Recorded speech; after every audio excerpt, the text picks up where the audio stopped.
On a warm July morning in northwestern Pennsylvania, 3 young women pulled into a gravel parking lot at the edge of a national forest and thought they were just heading out for a day hike.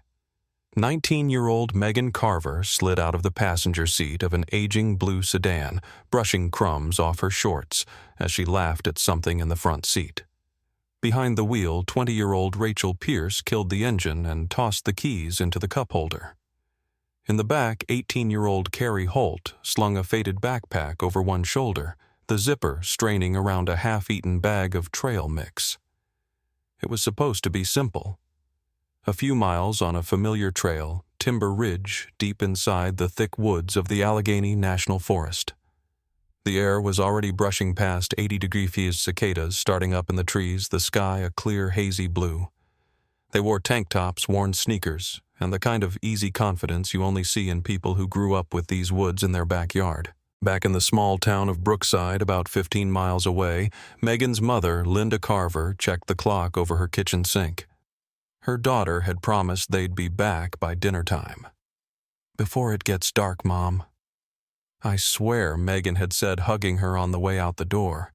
But as the sun began to drop behind the tree line and the air cooled, the driveway stayed empty. By the time local officers drove up to the trailhead, the sedan was still there. Keys in the ignition. A half-eaten bag of trail mix on the dashboard. No footprints that made sense. No note. No sound but the wind moving through the pines and the creak of a metal sign at the edge of the lot. 3 young women had walked into the forest. As far as anyone could tell, they had simply never walked back out. If you're listening to this right now, let me know where you're tuning in from, and if the wilderness near you has ever made you feel like something was watching. On the surface, there was nothing unusual about the 3 young women who set out that July morning. In Brookside, Pennsylvania, a town of old brick storefronts, clipped lawns, and families who'd lived there for generations, Megan Carver, Rachel Pierce, and Carrie Holt were known by sight, if not by name. People had watched them grow up in the shadow of the Allegheny National Forest, a place woven into daily life. Families camped there on weekends, teenagers went there to clear their heads, and search and rescue drills were a yearly ritual. The forest wasn't viewed as dangerous so much as indifferent, a vast sweep of ridges, ravines, and hemlock stands stretching for miles in every direction. Megan, at 19, was the youngest of 3 siblings. Her mother, Linda Carver, worked part-time at the Brookside hardware counter, greeting regulars with the same soft smile she'd worn since Megan was a child. Megan had inherited that gentleness, but carried it with more boldness, often coaxing her friends into small adventures, nothing reckless, just enough to feel alive. She had plans to enroll at the community college in the fall, talking about studying environmental science, though she rarely said that out loud. She spent most days working short shifts at a local cafe, saving money in a jar under her bed. Rachel, 20 years old, had recently received an acceptance letter from a college downstate, something she treated as both a victory and a countdown. She and Megan had been friends since grade school, meeting through church bake sales and after-school programs. Rachel drove an old blue sedan that sputtered when shifting into second gear, but it had carried them everywhere they'd ever wanted to go. She lived with her father, a mechanic, in a small house on the east side of town. The letter had given her the push to plan this last hike before the fall term would scatter their routines. Carrie, 18, was the quiet one of the group, reserved but observant. She lived just outside Brookside on a winding road lined with old farmhouses. Her parents worked split shifts at the local paper mill, and Carrie often watched her younger cousins on weekends. She joined the hike because it was something familiar. Timber Ridge Trail was a place all 3 knew well. They had walked parts of it for years, first with family, then alone as they grew older. It wasn't challenging terrain, just long enough to feel like an escape. Allegheny National Forest shaped everything around them. Covering more than 500,000 acres across northern Pennsylvania, it held deep hollows carved by ancient rivers and high ridges where pine needles softened the ground. In summer, the forest grew dense, the humidity settling like a second skin. Cell signals flickered in and out. Twice a year, rangers warned hikers to bring paper maps to stay on marked trails and to check weather conditions before heading out. Most people listened. The Timber Ridge Trail, where the three planned their hike, began as a wide, packed earth path near a gravel parking area and narrowed the deeper it went. Locals said you could walk for miles without seeing another person on a weekday. It was peaceful to some, unsettling to others. Certain stretches dipped into ravines where sunlight thinned and sound carried strangely, echoing much farther than expected. Those who knew the terrain understood that even experienced hikers could lose their bearings when the canopy closed overhead. In Brookside, summer weekends followed a predictable rhythm. Farmers' markets set up near the courthouse. Families grilled in their backyards. Volunteers staffed the firehouse flea market. Against that backdrop, the three young women hardly stood out as they prepared for their day trip. They had done this before. They weren't thrill seekers. No one worried when they left around mid-morning. Their relationships with each other were simple but steady. Megan was the glue, always quick to organize plans. Rachel drove Chosen more for practicality than enthusiasm. Hers was the only car that could handle the steep roads leading toward the forest. Carrie, though softer spoken, often steered conversations by listening more than she spoke. Together they balanced one another. Nothing about the morning suggested anything was wrong. Megan mentioned wanting to reach a clearing about 2 miles in one where wildflowers bloomed in early summer. Rachel agreed to take photos to commemorate the moment, joking that her camera never captured the forest's dark greens accurately. Carrie packed extra water, reminding Megan not to rush ahead as she tended to do. Back in town, their families went about their routines. Linda Carver folded laundry occasionally, glancing out the front window as if expecting movement at the end of the driveway. She wasn't worried. She simply wanted the day to feel ordinary. Rachel's father left for a half-day shift at the garage, telling his daughter to be careful. Carrie's parents were already at work by the time she locked the door behind her. Brookside was the kind of town where silence rarely felt ominous. People trusted the forest, or at least respected it. Their grandparents had logged these woods, hunted deer along the ridges, and taught their children to do the same. Timber Ridge Trail wasn't known for accidents. Hikers sometimes sprained an ankle or got turned around, but someone always made it back to the trailhead eventually. Still beneath the familiarity lay a truth. Anyone who spent enough time in the Allegheny understood the forest kept its distance. Once you crossed from gravel into undergrowth, everything changed. The air cooled, the light dimmed. Paths could shift after heavy rain or fallen branches, and landmarks disappeared behind curtains of leaves. A person could walk 50 feet off a marked route and never find it again without luck or skill. By mid-afternoon on that July day, the forest temperature had pushed past 85 degrees. Sunlight filtered in streaks between the branches. Somewhere along Timber Ridge, the three young women moved deeper into the woods, chatting the way friends do when they believe the world is familiar and safe. It was the last time anyone saw them alive. By early evening on July 12th, the air around Brookside, Pennsylvania had taken on that deep summer stillness that settles just before dusk. Families were lighting grills, sprinklers were ticking across front lawns, and porch lights blinked on one by one as the sun slid behind the Allegheny ridgeline. But inside Linda Carver's small rambler on Jefferson Road, a different kind of silence began tightening around her. Her daughter, 19-year-old Megan Carver, had promised she and her two friends, 20-year-old Rachel Pierce and 18-year-old Carrie Holt, would be home well before dark. She'd said it casually that morning while brushing crumbs off her shirt and reaching for her backpack. "Dinner, Mom, before the streetlights come on." It echoed now in Linda's mind as she checked the kitchen clock again, 7:52 p.m. She tried Megan's phone. It rang twice, then slipped to voicemail. She tried again. Nothing. Across town, similar calls were going unanswered in the Pierce and Holt households. Rachel's father left 3 messages, then stood alone in his living room with his work boots still on, staring at the silent phone as though waiting for it to breathe. Carrie's parents, both coming off long shifts at the paper mill, sat on the edge of their couch exchanging looks they didn't yet dare to name, worry edging toward fear. By 8:15 p.m., Linda stepped outside, her hand gripping the railing, scanning the empty road as if her daughter might suddenly appear at the far end, walking fast and apologizing for being late. But the street was quiet. Too quiet. She called 911.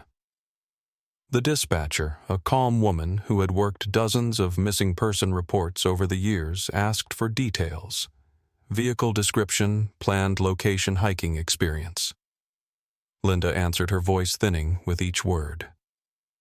Timber Ridge Trail, the blue sedan. 3 girls who knew the woods. 3 girls who had never not come home. Within 30 minutes, the first patrol car rolled toward the National Forest headlights, cutting across gravel as it turned into the Timber Ridge trailhead lot. When the officer stepped out, he immediately spotted the blue sedan. The doors were locked.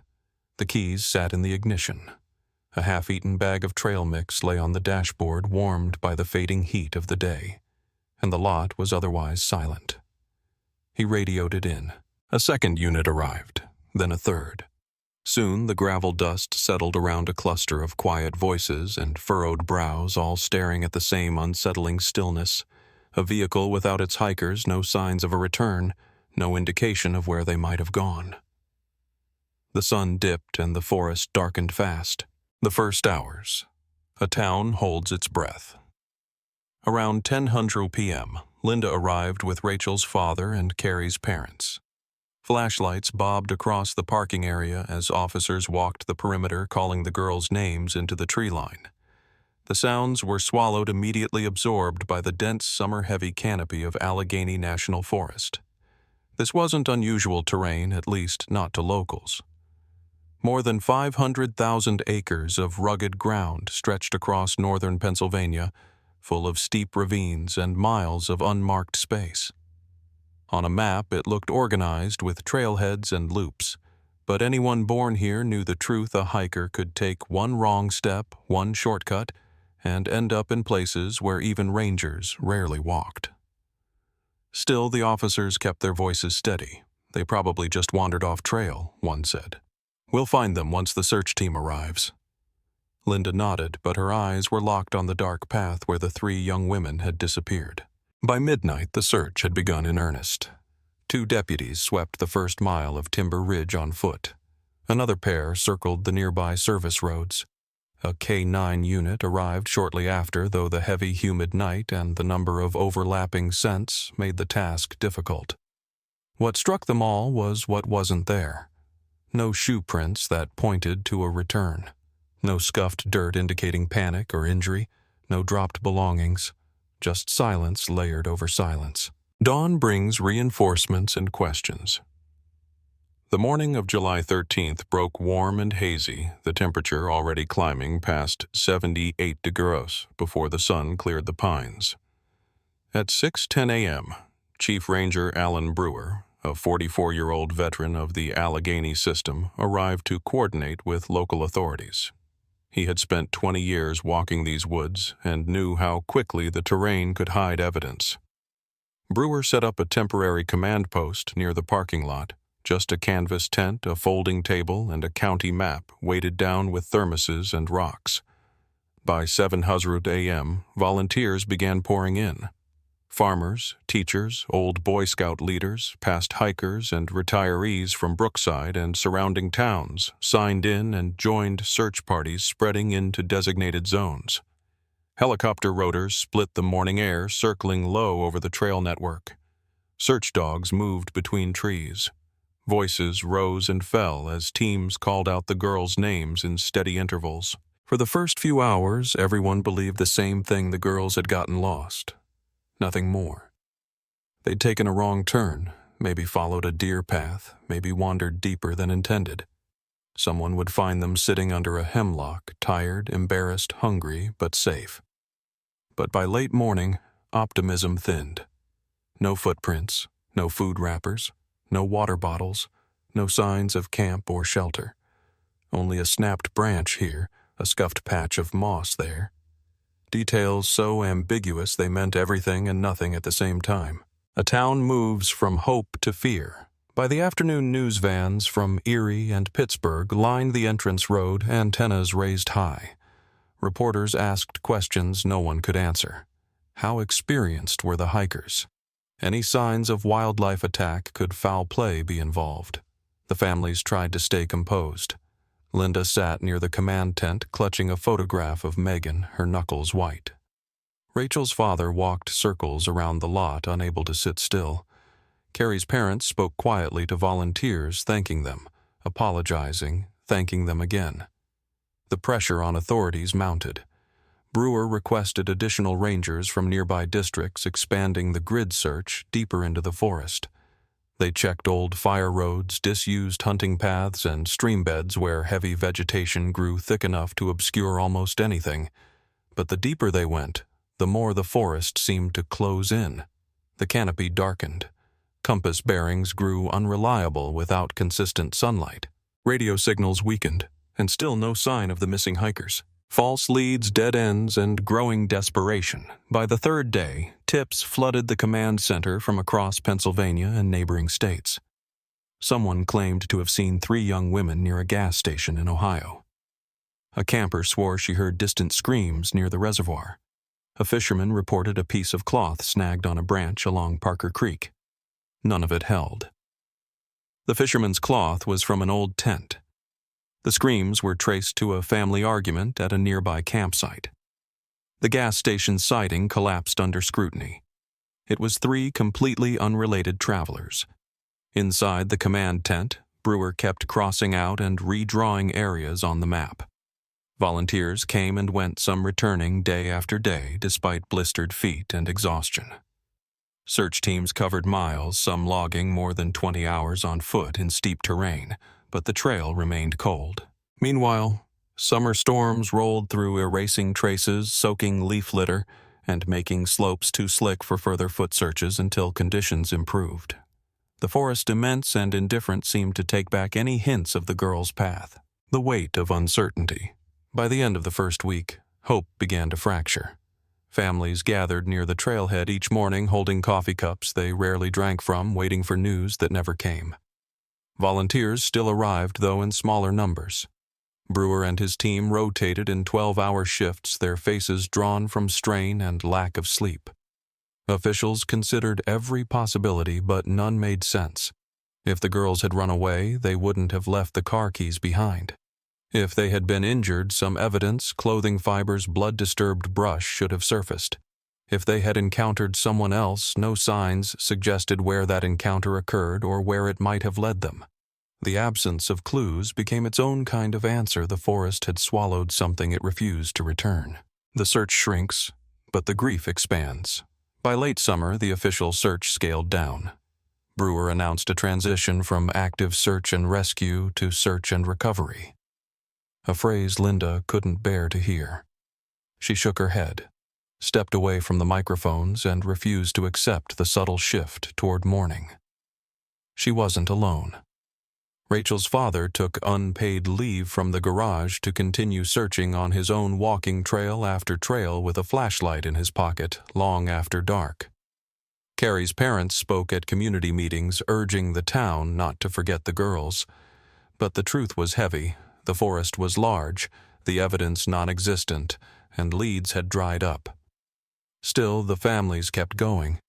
They posted flyers, held vigils, met with private investigators, drove dirt roads at midnight hoping for anything out of place. And every night when Linda turned off the living room lamp, the same thought met her in the dark.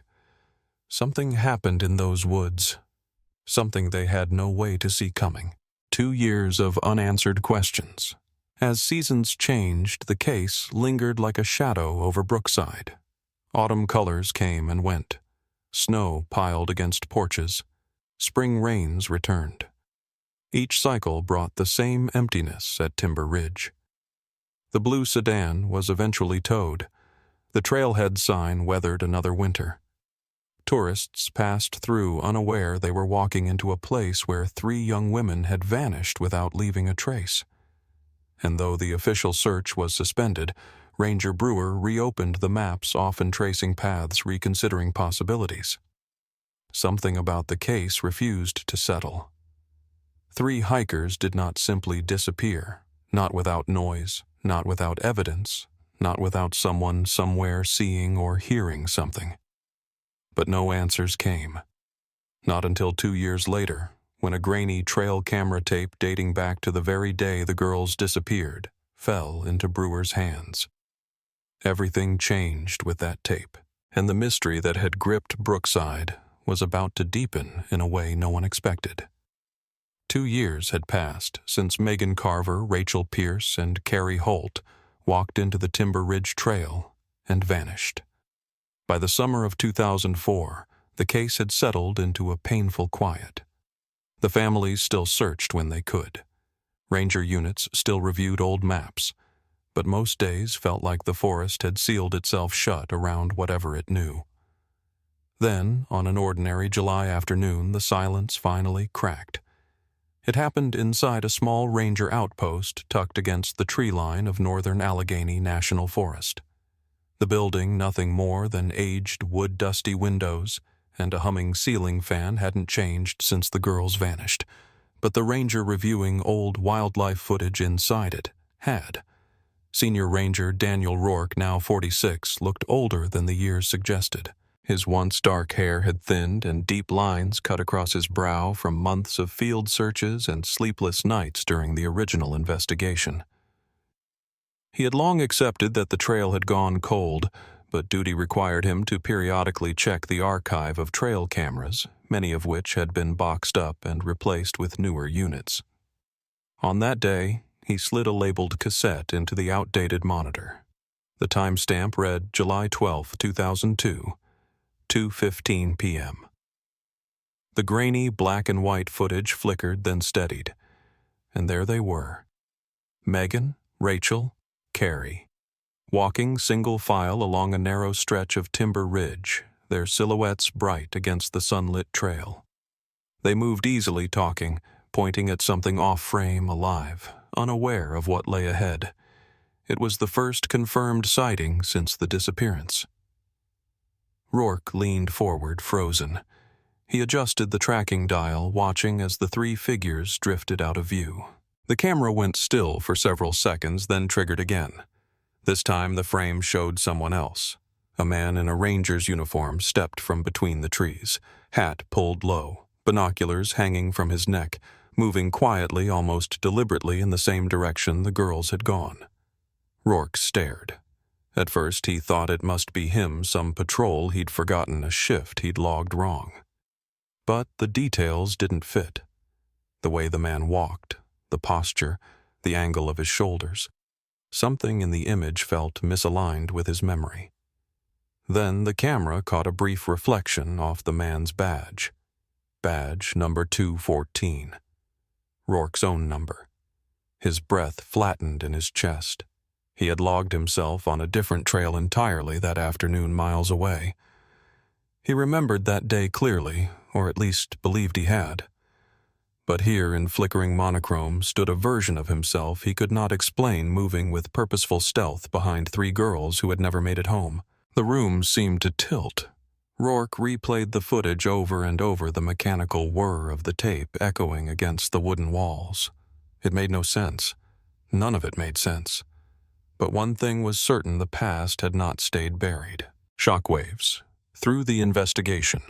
Within hours, the footage was in the hands of forest supervisors and county officials. Within days, the FBI had returned to Allegheny National Forest, reopening files that had gathered dust for 2 long years. Agents questioned Rourke for hours at the ranger station, marking inconsistencies between his written logs and the newly revealed footage. Where had he truly been that afternoon? Why didn't he recall crossing paths with the girls? How could his badge number appear on a man he didn't remember being? Rourke sat stiff in his chair, hands clasped. "I don't know," he said quietly. "I truly don't." His uncertainty only deepened suspicion. Word spread quickly through Brookside. Some residents whispered that he had followed the girls deliberately. Others insisted it had to be a mistake, that the footage was too distorted to be trusted. Megan's mother, Linda Carver, didn't know what to believe, but she felt something sharp and old rising in her chest, a terror she'd learned to live with now awakened. The ranger was there, she said softly when agents showed her the tape. So he saw them. He must have seen something. Her voice trembled but did not break. A forest gives up its first secret. Investigators concentrated on the area captured in the footage. They re-examined the trail section with metal detectors and cadaver-trained dogs' tools that had not been available or not widely used during the earlier search. For 3 days, nothing surfaced. On the 4th, a search dog stopped at a patch of overgrowth just off the trail. The soil there seemed slightly sunken, concealed beneath 2 years of leaf litter and creeping vines. When agents began digging, the earth gave way to something harder, plastic sheeting. A body bag. Time had stripped away all but bone. But the clothing height and dental records confirmed what everyone feared. The remains belonged to Rachel Pierce. Cause of death, blunt force trauma. The forest had kept her close, just 300 yards from where the trail camera recorded the girls alive and where the shadowed figure followed moments later. The discovery breathed new urgency into the case. It also raised more questions than answers. Why was Rachel alone? Where were Megan and Carrie? Why had no trace been found until now? And what did Ranger Rourke truly know about that afternoon? Brookside reacted with a mixture of grief and stunned disbelief. Candle vigils reignited. Families who had begun trying to move forward found themselves pulled backward into the same fear that had followed them through the first months of the search. The investigation reopens and reorients. The footage shifted the entire direction of the inquiry. Initial theories that the girls had gotten lost, that weather had overtaken them, that a wild animal might have been involved, no longer fit what investigators now saw. This was no simple hiking accident. This was contact, observation, presence, human presence, and that changed everything. Investigators dug into Ranger Rourke's employment history, past behavior, and personal life. Rumors emerged of old drinking problems, a strained marriage, and disciplinary notes, none of which had seemed significant before, but all of which now sat beneath a harsher light. At the same time, search teams expanded their grid outward from Rachel's burial site, hoping for more clues. They found no additional remains, but they did uncover subtle signs of past disturbance, broken branches, compressed soil pockets, difficult to interpret after so much time, but impossible to ignore. Families felt hope and dread in equal measure. Hope that answers were finally surfacing. Dread that the truth would be far darker than they'd imagined. A case. Reborn. 2 years after the girls vanished, the investigation was alive again, breathing, shifting, and pushing forward with new intensity. A single grainy tape had done what thousands of volunteer hours, helicopters, dogs, and trained search teams could not. It had pierced the silence of the forest. Brookside, once resigned to uncertainty, now found itself caught in renewed speculation. Porch lights burned late. Conversations lowered to whispers. People who had lived alongside Ranger Rourke for decades questioned what they thought they knew. And at the center of it all were 3 young hikers frozen in time on a black and white screen, walking into the woods, smiling, unaware that the world around them was watching. For the first time in 2 years, the case had direction. For the first time, investigators believed they might uncover the truth. But the forest had only begun to speak. When the trail camera tape surfaced and the shallow grave of Rachel Pierce was uncovered, the case no longer resembled a missing persons search. It had become a homicide investigation, one that stretched across 2 years of unanswered questions and a forest capable of hiding almost anything. The FBI, Pennsylvania State Police, and the U.S. Forest Service formed a joint task force within days. Their command center moved from a canvas tent at the Timber Ridge trailhead into a larger mobile unit parked along the access road, outfitted with computers, evidence lockers and maps covering the metal walls. At the center of this sudden storm sat Senior Ranger Daniel Rourke, age 46, the man whose badge number appeared on the tape. His quiet confusion in that footage, watching the three hikers move up the trail, pausing, then following them, became the question investigators could not escape. They began with the basics. His logs, his movements, his earlier statements, the credibility of his memory. What they found only deepened the mystery. The first round of interrogations. Agents questioned Rourke for nearly 6 hours the first day. He sat still, shoulders tight, hands folded as though bracing himself. He repeated the same story. He had patrolled a different ridge that day, miles from Timber Ridge. He never encountered the girls. He had no memory, none of approaching that camera site. Agents played the tape again and again. He watched silently, jaw-tight eyes fixed on the blurred, uniformed figure stepping into view. "It looks like me," he admitted. "But I wasn't there." When pressed, he called the footage impossible. But the facts were unimpressed by his certainty. Ranger logs under scrutiny. The task force pulled every entry Rourke had filed on July 12, 2002. His patrol notes indicated he began duty at 8:40 a.m., checked the Northern Fire Road by mid-morning, and monitored 2 campsites before finishing a sweep of Pine Hollow Ridge around 3:00 p.m. But witnesses contradicted this. A retired couple reported seeing a ranger walking along Timber Ridge Trail around 2:30 p.m., the same approximate time the footage captured him. A younger hiker recalled an argument off-trail involving a man in uniform, though he couldn't identify the voice or face. Rourke insisted these were mistakes or misidentifications. Investigators were not convinced. A cabin full of Polaroids. A search warrant for Rourke's home and storage shed uncovered an unsettling detail. A large box containing hundreds of Polaroid photos of hikers taken from a distance. Most showed nothing suspicious, ordinary snapshots of people on trails along rivers near overlooks. But one stood out, a grainy photograph of Megan Carver, Rachel Pierce, and Carrie Holt walking together, taken from well behind them some time before their disappearance. Rourke said he didn't remember taking it. He didn't deny it might be his. He simply looked at the floor and whispered, "I don't know." That phrase became the refrain of the investigation, expanding the search around Rachel's burial site. With one body recovered, investigators marked a 1-mile radius around the grave. They mapped slope gradients, water runoff paths, and sight lines from the trail where the camera sat. Cadaver dogs swept ridge after ridge. Soil scientists examined disturbed patches and decomposed organic layers. On the second day of the expanded search, they found a discarded backpack partially buried under pine needles, a rock stained with dried blood, fabric fibers embedded on a rotting log, later tested and found consistent with uniform material used in the Forest Service during 2002. None of these proved guilt or innocence, but they proved contact.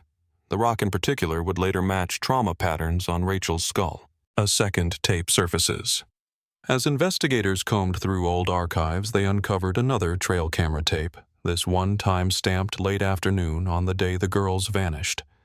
In this footage, a man in a ranger uniform stepped out of the woods alone. His shirt was disheveled dirt streaked the sleeve, and he kept glancing over both shoulders before walking quickly out of frame. There were no hikers near him. No sign of Megan or Carrie. No sign of struggle. Only absence. Agents played the 2 tapes side by side. Tape 1, Ranger moves after the girls. Tape 2, Ranger emerges alone. If Rourke had followed them, the natural question became, what happened in the time between these 2 recordings? Rourke again claimed no memory. Confrontation at the ranger station. When Linda Carver was shown the second tape, she asked to speak directly with Rourke. The meeting took place in a small interview room. She placed the photograph of her daughter on the table between them. "You saw them," she said, her voice trembling but steady. "Whether you remember it or not, you were there. Tell me what you know." Rourke's eyes filled, but his voice did not falter. "I wish I could. I wish I had something clear to give you. But it wasn't clarity he offered, it was a vacuum, a breakthrough through hypnosis. At the urging of his attorney and under immense public pressure, Rourke agreed to undergo forensic hypnosis, a controversial tool, but one investigators hoped might shake loose something buried. The sessions were recorded. Under trance, Rourke's breathing deepened, and for the first time, fragments emerged. He remembered following the girls off-trail after spotting them from higher ground. He remembered raised voices near a cliff edge. He remembered a sudden slip, Rachel or one of them falling. He remembered 2 armed men stepping from beneath the hemlocks. He remembered threats and running, not to help, not to report, but away.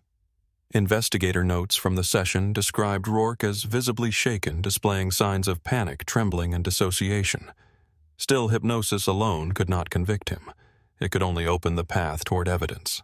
Illegal grow operation uncovered search teams widened their sweep in the direction indicated by Rourke's fragmented memories. About 2 miles beyond the last known sighting, agents discovered a secluded ravine thick with undergrowth and unnatural clearings. Inside this ravine stood a decaying wooden cabin, one not marked on any Forest Service map. Rows of marijuana plants filled the space behind it, some wilted, others thriving. When agents breached the cabin, they found food scraps, old clothing, restraints, a bloody handprint on a support beam, 2 makeshift beds, a trap door leading to a root cellar, and in that cellar, 2 young women. Megan Carver and Carrie Holt, now 21 and 19, malnourished, frightened, but alive. They had been held captive for nearly 2 years. Agents photographed the scene, secured the area, and radioed for emergency medical teams. Carrie and Megan's statement.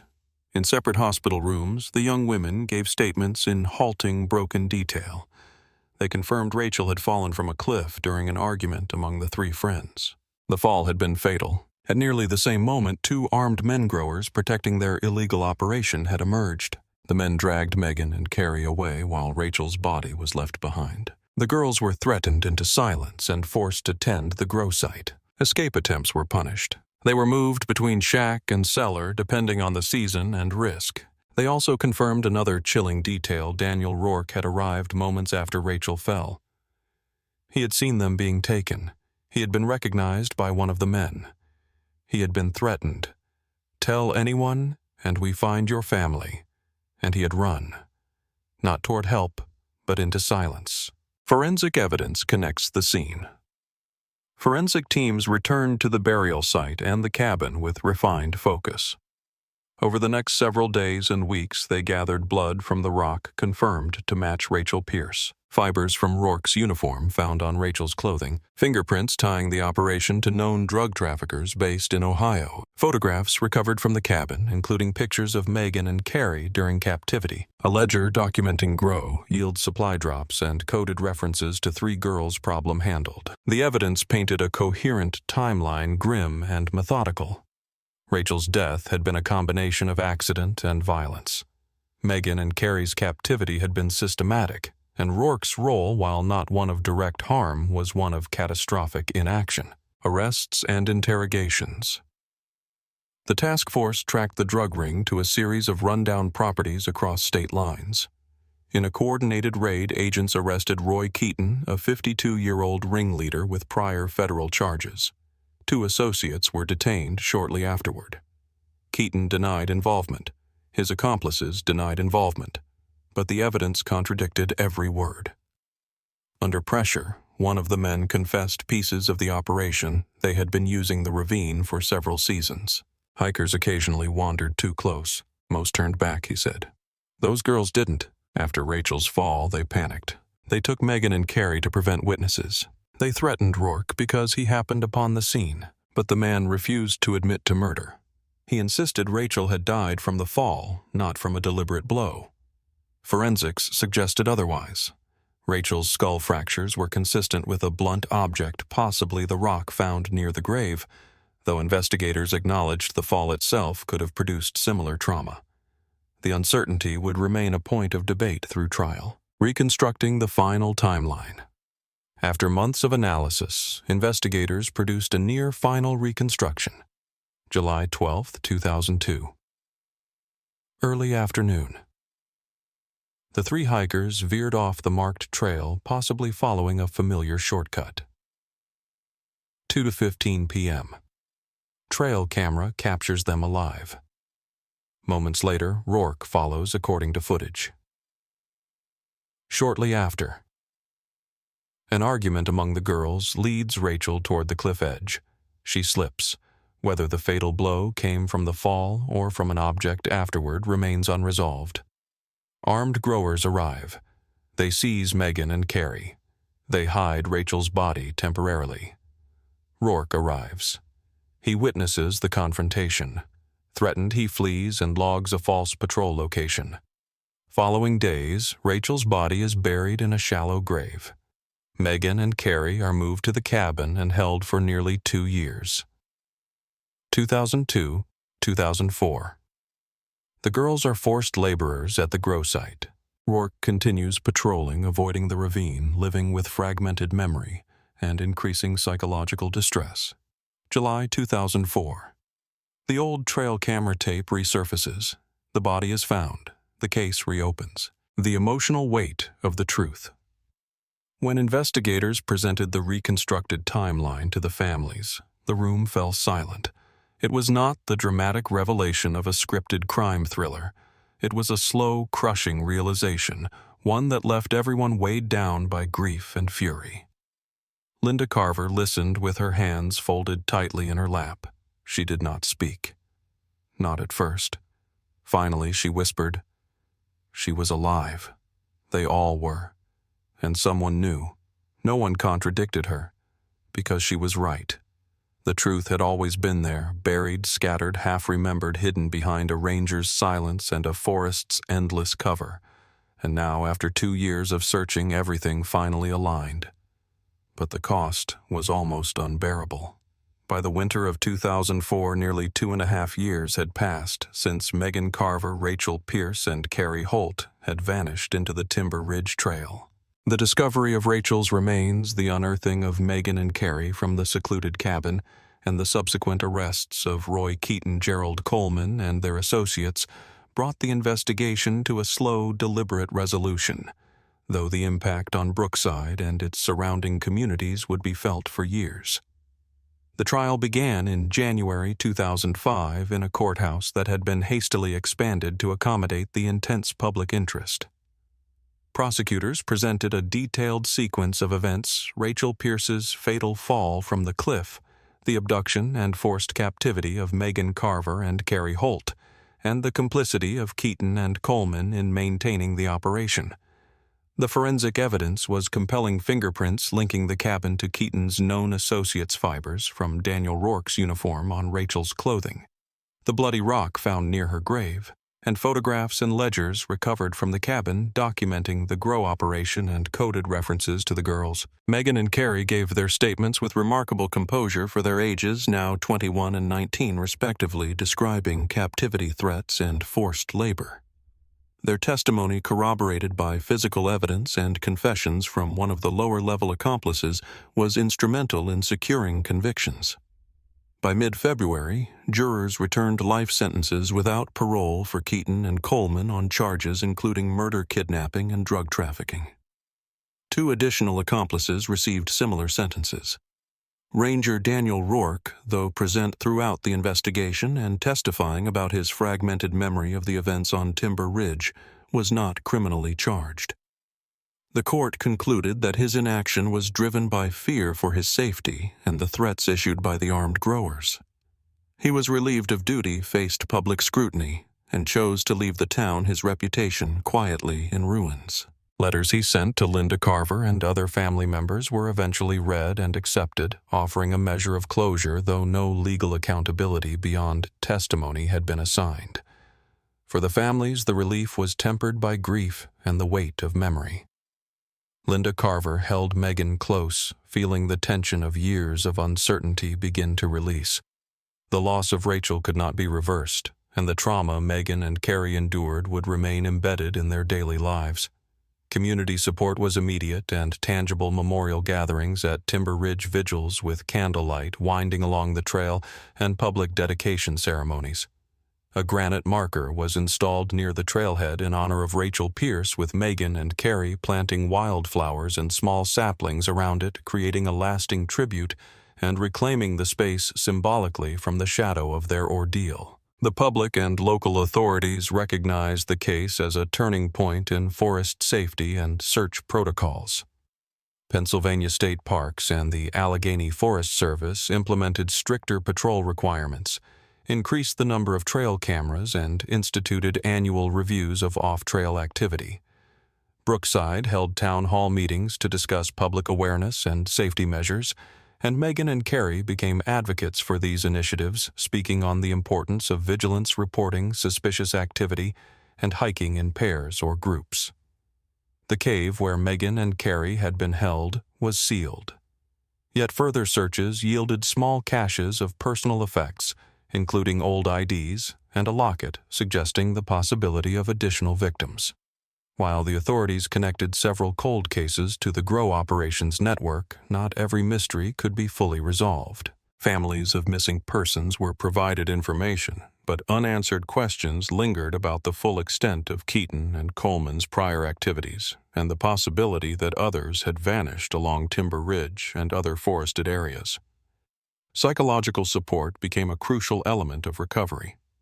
Megan and Carrie engaged in long-term therapy, working through the trauma of captivity and the terror of Rachel's death. Linda Carver organized a support group for families of the missing and the traumatized, establishing a resource network that extended beyond Brookside into surrounding counties. These measures created a community infrastructure to prevent isolation and provide practical guidance to those confronting sudden, inexplicable loss. In the years following the resolution, Megan enrolled in community college, focusing on environmental science, determined to protect the forests that had been both a setting of terror and a locus of resilience. Carrie took up painting, using the medium to explore the shadowed beauty of the Allegheny woods and the tension between life and memory. Together, they planned a documentary project to honor Rachel and others who had disappeared, transforming personal tragedy into public testimony and remembrance. The legal and forensic conclusions offered finality. In some respects, the perpetrators were identified, evidence cataloged, and the girls rescued. Yet the emotional and symbolic legacy persisted. Timber Ridge Trail, once a place of carefree summer exploration, remained a locus of unease for those who had lived through the ordeal. The forest's vastness, its hidden hollows, and its capacity to conceal human malice left an indelible impression on Brookside residents and all who followed the case. Ultimately, the resolution of the Timber Ridge disappearances highlighted both human resilience and the enduring consequences of fear in action and the slow pursuit of truth. Megan and Carrie returned to the trails in careful, measured ways, planting saplings and walking together in memory of Rachel, while communities, law enforcement, and families worked to ensure that such tragedies were less likely to occur in the future. The case remained a somber reminder. Answers can emerge even after years of silence, but the scars, emotional, physical, and symbolic, remain etched into both the people and the landscape that witnessed them. Even as the legal proceedings concluded and the forest was made marginally safer, Brookside understood that some questions would never fully be answered. The memories, the loss, and the resilience of those affected created a legacy that would endure far longer than any courtroom judgment, a quiet testament to truth uncovered and lives forever altered.